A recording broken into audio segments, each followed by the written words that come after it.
semuanya, back again with Ruang 6, Ruang Belajar Bersama.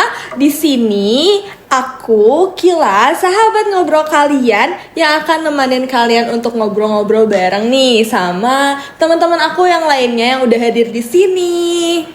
Nah, jadi 20 menit ke depan kita akan ngobrolin hal yang menarik yang pastinya teman-teman juga belum pernah dengar lah, mungkin pernah dengar tapi masih belum tahu ya apa itu. Jadi kita akan membicarakan mengenai leasing.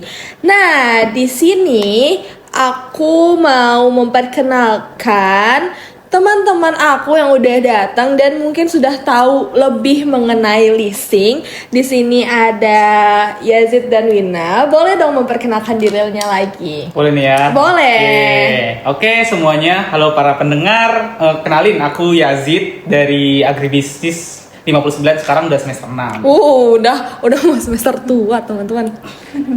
Boleh, Wina. Halo teman-teman, aku Wina dari Agribisnis juga semester 6 dan kebetulan juga sekelas sama Yazid dan Kila. Gitu.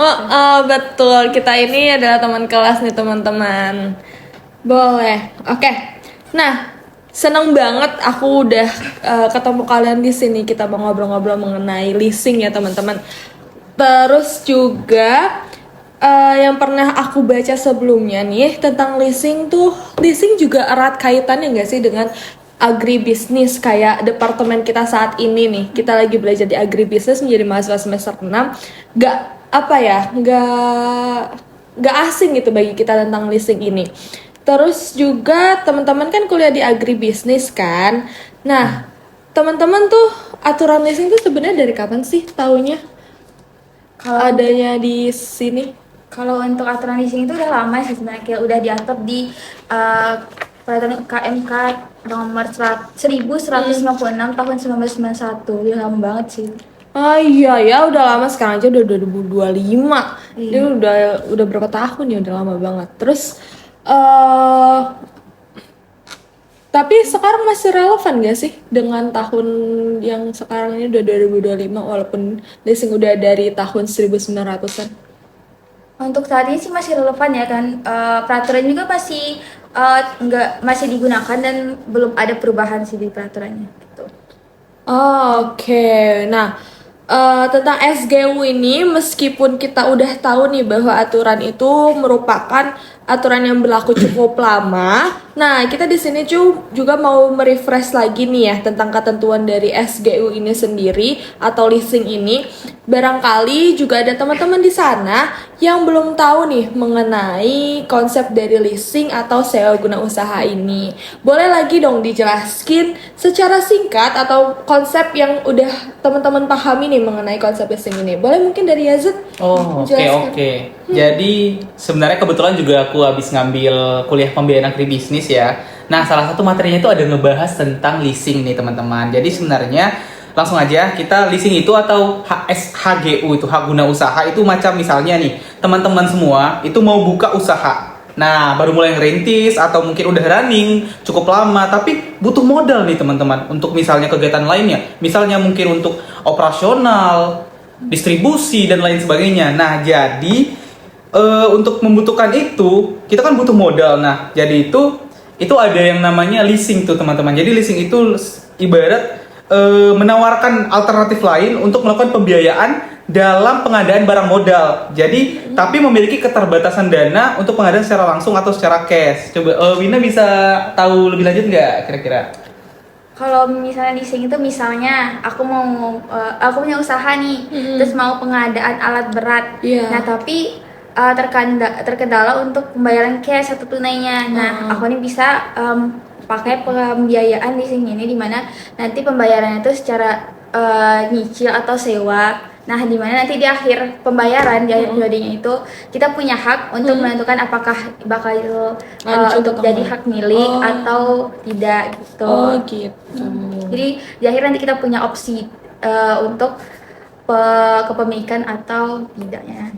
Oke, berarti leasing kan sewa menyewa ya? Iya. Kalau misalkan di kehidupan kita secara langsung nih, kalau misalnya di agribisnis kan sewa menyewa alat berat, sewa menyewa alat untuk pertanian. Kalau misalkan di kehidupan kita nih sekarang ini kayak misalnya sewa menyewa motor, itu termasuk leasing juga kah?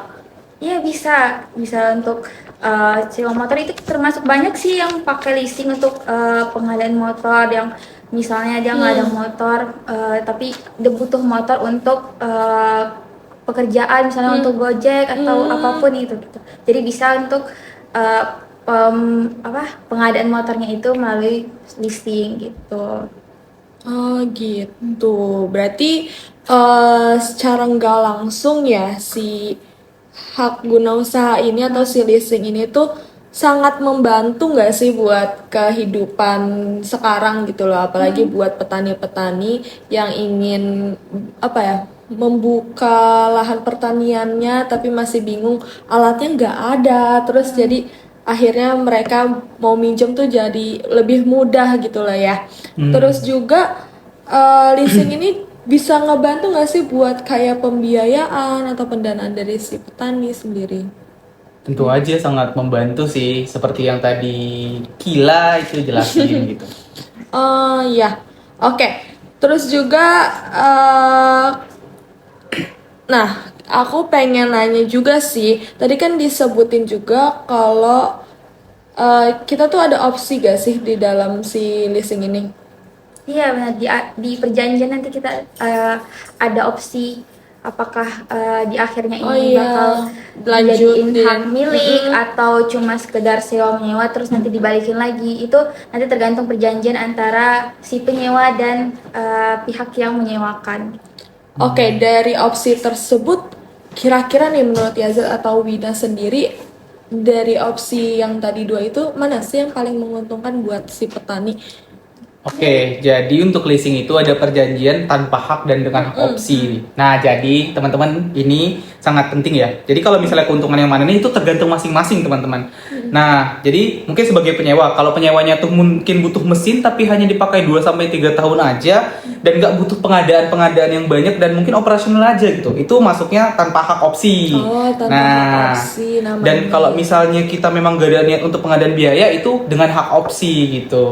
Oh, namanya tuh ada tanpa hak opsi sama dengan hak opsi. Iya. Kalau tanpa hak opsi tadi yang kalau misalnya penyewanya butuh mesin 2-3 tahun itu nggak butuh pengadaan dan hanya butuh operasionalnya aja. Butuh operasional gitu. aja. Kalau si dengan hak opsi itu dia untuk ada pengadaan biaya gitu. Oh, ada pengadaan. Oh, gitu. Baru tahu aku. Oke, aku mulai sedikit terbuka nih mataku dan pendengaranku mengenai leasing ini. Terus pastinya nggak sih di dalam leasing ini, di dalam pembiayaan peminjaman ini ada tokoh yang berperan nggak sih di dalam leasing ini? Nah, aku mau tahu ada nggak sih kayak nama-nama khusus dari tokoh yang berperan di dalam leasing ini? Ada. Kalau di pembiayaan leasing ini itu ada namanya lessor. Lessor itu pihak yang memberikan penyewaan gitu. Nah, kalau leasing itu pihak yang penyewa atau pengguna dari leasing. Nah, selanjutnya itu ada apa itu lagi ya, Sid? Apa ya? Coba. Lupa ya teman-teman. Lagi. Iya. Apa ya? Coba penonton ada yang tahu nggak? Kameramen tahu nggak? Coba. Bentar.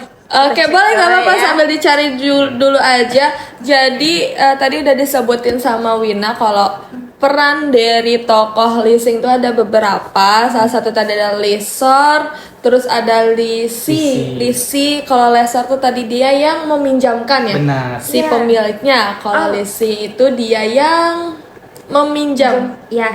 Yang satu lagi itu ada vendor yang pihak vendor. Ya, atau supplier, pihak yang menyediakan barang atau yang bekerja sama dengan lessor gitu. Oh, jadi si lessor ini dia yang meminjamkannya mendapatkan supply dari si vendor untuk disampaikan ke si leasing. Oke, paham. Makasih ya untuk penjelasan tentang tokoh-tokoh itu. Oke, mungkin aku mau tanya lebih lanjut nih ya ke Wina dulu kali ya tentang Wina tuh ada nggak sih pengalaman langsung ataupun temen dari Wina sendiri yang ambil mengenai leasing ini? Terus karena aku pribadi belum pernah coba untuk kayak ngambil pembiayaan dengan si leasing ini atau meminjam apa gitu, aku belum pernah coba sih. Kalau dari Wina sendiri ada nggak? Kalau aku pribadi sih belum pernah sih pakai sistem pembiayaan leasing ini. Tapi temen aku udah pernah tadi leasing motor. Oh, Ya, leasing tapi sempat sih ngeluh karena bunganya besar. Terus sempat juga permasalahan di pembiayaannya itu apa? Pembayarannya itu tersendat gitu. Oh gitu. Nah itu tuh penting banget tuh. Iya. Nah jadi kayak banyak orang yang ngambil leasing itu ya, dia kayak nggak mau baca kontraknya yang baik-baik. Aku nggak tahu kenapa. Padahal kan di situ ada informasi tentang bunga, kalau penalti kalau telat berapa, dan mungkin hak-hak konsumennya. Dan itu kenapa nggak dibaca gitu? Itu sih penting banget sih itu yang buat dia takut gitu. Iya benar banget. Pasti kalau ada pinjam meminjam pasti ada perjanjiannya nggak sih yang harus Betul. disetujui antara si peminjam sama si pemiliknya. Dan itu dia kurangnya generasi saat ini ya, kurang membaca teman-teman. Ingat ya, harus rajin membaca. Jadi kalau mau minjam sesuatu harus banget kita baca dulu perjanjiannya seperti apa. Terus juga dari pengalamannya temennya Wina sendiri nih, menurut kalian gimana sih masyarakat sekarang nih? Apakah mereka tuh udah siap belum, udah mengerti belum sih tentang si leasing ini? Kayaknya belum ya Kil, karena masih banyak yang kasus-kasus kayak tadi, kayak telat bayar atau ternyata ditarik lagi motornya karena nggak bisa bayar. Iya gitu. sih banyak. Kayak penting banget literasi ini gitu, karena banyak yang tergiur dengan statement kayak bawa aja dulu gitu, ya kan? Iya bener, jadi kayak cuman ada langsung pinjam aja ya bawa pulang ya. Iya, kayak tinggal bayar sewa sekali bayar terus bisa bawa motornya gitu. Tanpa harus bayar secara cash tunai. Misalnya motor berapa? 16 juta atau 20 juta gitu. Oh iya. Nah itu tuh kayak edukasi tuh soal keuangan tuh dan leasing tuh harusnya masuk ada di level awal gitu loh. Bahkan kalau misalnya di sekolah kalau bisa diajarin, kayak kita tuh selalu tergiur dengan yang namanya hal emosional. Waduh aku bisa dapat motornya cepet.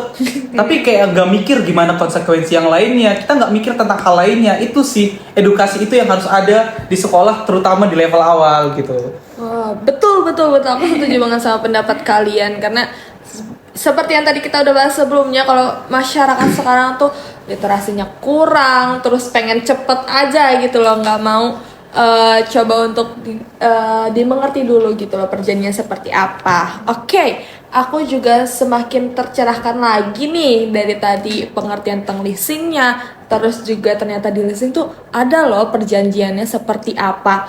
Terus juga aku mau lanjut ke segmen selanjutnya, bukan segmen saja sih. Aku pengen bahas hal yang lebih dalam lagi nih mengenai leasing, yaitu tentang kelebihan sama kekurangan. Pastinya di dalam suatu hal, maupun itu pembiayaan leasing atau pembiayaan apapun, pasti punya kelebihan dan kekurangannya kan. Nah, aku pengen tahu nih dari teman-teman yang sudah belajar sebelumnya, kira-kira kelebihan sama kekurangan dari leasing itu ada apa aja sih? Oke, kelebihan kekurangan ini menarik sih, karena orang pasti melihat dari situ kan. Iya, betul, Setahu aku nih ya, itu kelebihannya itu prosesnya cepat, ya kan. Terus syaratnya itu nggak terlalu ribet gitu loh, nggak kayak bank itu sangat ribet sih. Dan itu leasing itu bisa jadi bisa dibilang prosesnya itu lumayan cepat dan nggak ribet. Nah, cocok untuk barang yang segera tapi belum punya uang yang penuh gitu untuk membelinya. Nah, kekurangannya ya pasti ada nggak sih? Kayak bunganya bisa jadi kalau kita perhitungkan mungkin lebih tinggi kali ya kalau daripada kita minjam dari bank. Terus dan yang saya tahu juga denda keterlambatannya itu lumayan besar sih gitu. Oh, banyak juga ya sebenarnya kekurangannya, tapi juga kelebihannya tadi karena cepet aja ya. Berarti ini cocok untuk pembiayaan jangka pendek nggak sih, Jit? Ya betul banget. Dan karena dia kebutuhan jangka pendek, jadi itu harus diperhitungkan dengan baik. Jangan sampai over leverage, teman-teman. Nah itu pemirsa, jangan sampai over leverage. Artinya sekarang itu punya terlalu banyak cicilan. Selain itu manfaatnya juga ada, kayak minimnya risiko atas keuangan aset. Mungkin kita bisa ketika kita masa kontraknya udah disetujui habis, ya kamu hanya perlu mengembalikan aset itu aja gitu. Karena ya kamu bisa memilih juga sih untuk memperbarui kontraknya atau enggak gitu. Oh iya, iya benar-benar. Sekarang juga banyak ya teman-teman kayak berita-berita tentang menunggak cicilan. Padahal anak muda zaman sekarang juga banyak banget nih. Aku dengar berita-beritanya kalau misalkan anak muda zaman sekarang tuh sudah mulai mencicil sehingga cicilannya tuh menggunung. Terus juga menurut kalian, aku mau tanya tentang fenomena tadi yang aku udah bilang kalau anak muda zaman sekarang tuh banyak yang mencicil. Gimana tuh menurut kalian? Ada plus minusnya juga sih ya, tapi bahayanya itu orang-orang yang nggak bisa ngebedain mana kebutuhan, mana keinginan gitu. Iya. Iya lagi. Misalnya butuh motor untuk kegiatan operasional, misalnya kehidupan, misalnya untuk pergi kerja atau pergi kantor gitu, atau pergi sekolah. Nah itu kan kebutuhan ya. Nah sedangkan misalnya mau beli gadget dengan harga yang fantastis tapi cuma untuk gaya-gayaan doang gitu. Itu kan kita harus bisa membedain yang mana keinginan kita, mana kebutuhan, mana benar butuh gitu. Mungkin kalau misalnya untuk mencicil hal yang kebutuhan itu sangat bisa dibilang nggak apa-apa lah gitu ya kan. Tapi kalau misalnya untuk gaya-gayaan doang kayaknya mikir-mikir dulu deh. Oh iya. Setuju banget kayak sekarang itu banyak banget gitu loh, nggak sih listing online kayak klik udah selesai dapet gitu. Jadi kayak itu sih benar setuju. Jadi sih, kebutuhan dan keinginan itu harus bisa dibedakan. Betul.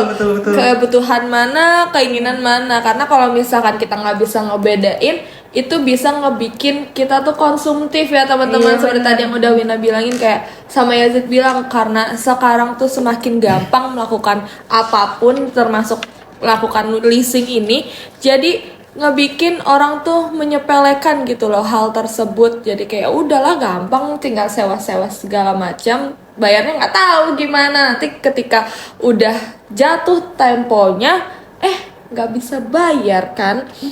Terus juga tadi kan udah juga disebutin ya sama Yazid sama Wina mengenai kelebihan serta kekurangan dari leasing itu sendiri. Nah, kita akan bahas lebih dalam lagi, termasuk gimana sih sebenarnya mekanisme leasing ini dalam sektor agribisnis, karena kita juga kan di agribisnis ya. Jadi kita perlu tahu nih mekanisme leasing sendiri dalam sektor agribisnis di tingkat on farm maupun si pengolahan hasil dari sektor agribisnis itu sendiri.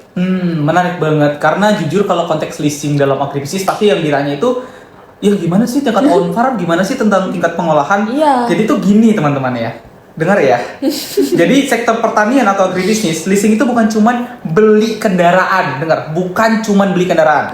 Nah, di tingkat on farm itu, leasing itu biasanya dipakai untuk membeli alat-alat produksi, misalnya traktor, mesin panen, terus alat-alat pengairan. Jadi petani tuh nggak mesti harus beli secara cash gitu. Aku tuh pokoknya harus menabung beli alat itu, nggak usah. Bisa dari leasing juga gitu. Dan sistem leasing ini juga dapat dipakai dengan cicilan juga gitu sih. Oh gitu. Oh, jadi nanti misalnya para petani muda nih mau butuhin drone untuk lahan pertaniannya, berarti bisa ya, Jit? Persis. Itu yang disebut namanya finance lease. Nah, jadi barang itu bisa jadi milik petani, bisa jadi milik lese ya. Yeah. Nah, itu setelah kontraknya selesai. Tapi juga ada yang namanya operating lease, yang sifatnya itu cuma sewa doang gitu, untuk waktu tertentu tanpa niat ya kita mau punya alatnya gitu sih. Oh gitu, jadi bisa nanti akhirnya dimiliki sama si petani, bisa juga dikembalikan lagi ya. Oke, sangat memudahkan petani kalau menurut aku sih. Terus juga kalau dari sistem pengolahan hasil pertanian, menurut kalian ada gimana tuh untuk mekanismenya? Oke, sebenarnya sama aja ya.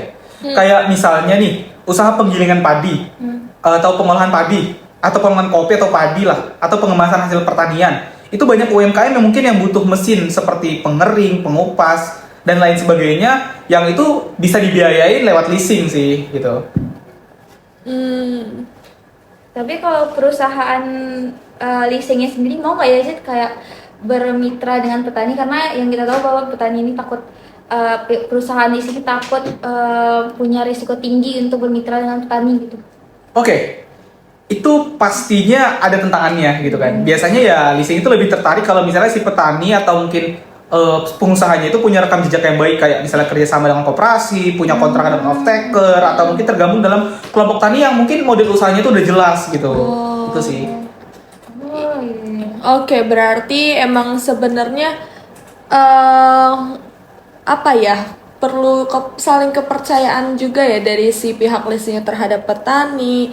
Terus juga lebih mudah untuk dapat si leasing ini, petani sama perusahaan juga harus punya usaha yang solid juga gitu ya. Betul banget, ini pas banget. Jadi kayak sekarang itu kan beberapa perusahaan leasing udah kerjasama dengan lembaga pemerintah gitu kan, atau mungkin BUMN kayak Pupuk Indonesia atau Bank Pertanian yang bisa bikin skema pembiayaan yang cocok gitu buat petani gitu sih. Iya, benar-benar. Sebenarnya emang apa ya, sistem pembiayaan ini kalau bekerja sama dengan pemerintah tuh pasti bakal lebih menguntungkan ya, untuk memudahkan untuk subsidinya kepada para petani dan segala macamnya. Jadi kalau kayak gitu tuh jadi ada apa ya, skema kolaboratif ya namanya ya. Terus jadi makin banyak usaha-usaha kecil yang terbantu oleh adanya si leasing ini yang berkolaborasi dengan pemerintahan tersebut, teman-teman. Tapi penting juga sih Jit, karena untuk ingat ke petani, nggak semuanya perusahaan leasing itu bisa kita percaya gitu loh. Harus perusahaan yang kita mau kerjasama itu harus diawasi oleh OJK, yang mana kalau misalnya diawasi OJK itu ada manajemen resikonya, ada sistem keuangan yang baik, benar gitu. Jadi kayak penting sih ini harus memilih di mana perusahaan leasing untuk kerjasama yang akan jalanin. Oh, benar sih, kita harus lebih teliti juga ya sebagai si petaninya. Dan ini juga peran banget buat kita sebagai mahasiswa, apalagi mahasiswa agribisnis yang sudah belajar mengenai leasing itu sendiri nggak sih, buat memberitahu lebih lagi kepada para petani gimana sih penggunaan leasing yang baik, bagaimana skema leasing yang baik, dan bagaimana si leasing yang dapat dipercaya itu sendiri, ya kan? Nah, makanya nih teman-teman, kenapa aku ada di sini buat podcast ini di Ruang 6 ini, karena aku juga pengen berbagi ke teman-teman semua, biar teman-teman semua bisa mengerti mengenai leasing dan bagaimana sih sebenarnya leasing itu bisa dimanfaatkan buat kegiatan produktif, bukan juga untuk kegiatan konsumtif. Selain itu, dengan adanya podcast ini, aku juga berharap untuk menginspirasi teman-teman semua untuk bisa berperan aktif memberikan edukasi yang lebih terhadap petani-petani Indonesia agar lebih teredukasi mengenai pinjaman pinjaman leasing ini gitu. Nah, itu teman-teman, jangan lupa banyak-banyak nonton di Ruang 6 ya. Ini banyak banget nih edukasinya nih. Iya, di Ruang 6 ini semua ada teman-teman. Nah, gak kerasa teman-teman, ternyata sudah 20 menit lewat ya. Kalau misalkan tadi kita udah seru banget untuk ngobrol-ngobrol sama Wina, sama Yazid juga mengenai leasing itu sendiri.